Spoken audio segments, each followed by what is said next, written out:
Saturday, Texas Governor Greg Abbott declared victory after the state Senate approved new congressional maps created with the goal of sending more Republicans to Washington. Governor Abbott's signature in the coming days will end a long saga, with Texas Democrats leaving the state for 2 weeks in protest of the explicit gerrymandering. Now, Democrats across the country are vowing to retaliate with new maps of their own.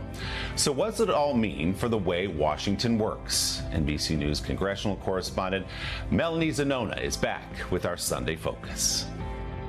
Everything's bigger in Texas, including the political fights. House Bill 4 is finally passed.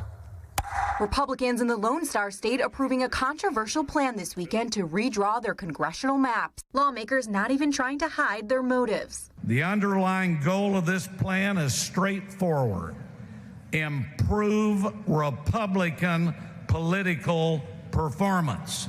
Under the new maps, Texas Republicans could gain 5 seats in the House. They're hoping to pad their numbers in Congress, where they hold a razor-thin majority and risk losing control of the House completely in the 2026 midterms. The map makeover coming at the direct request of President Trump. We are entitled to 5 more seats. Who has his own personal stake in the battle.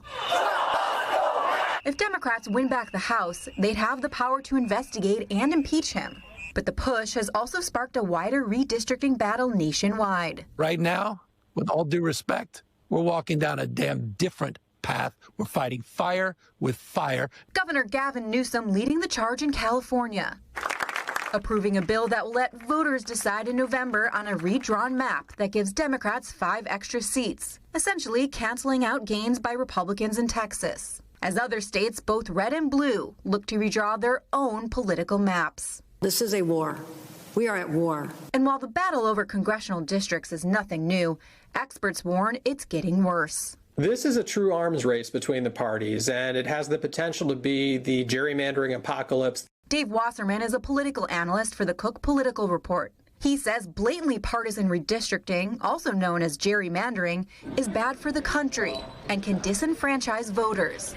In general, voters dislike the notion of politicians drawing their boundaries rather than having voters have the opportunity to choose their politicians. Normally, new congressional districts are drawn up every 10 years after the U.S. Census is conducted in order to reflect population changes.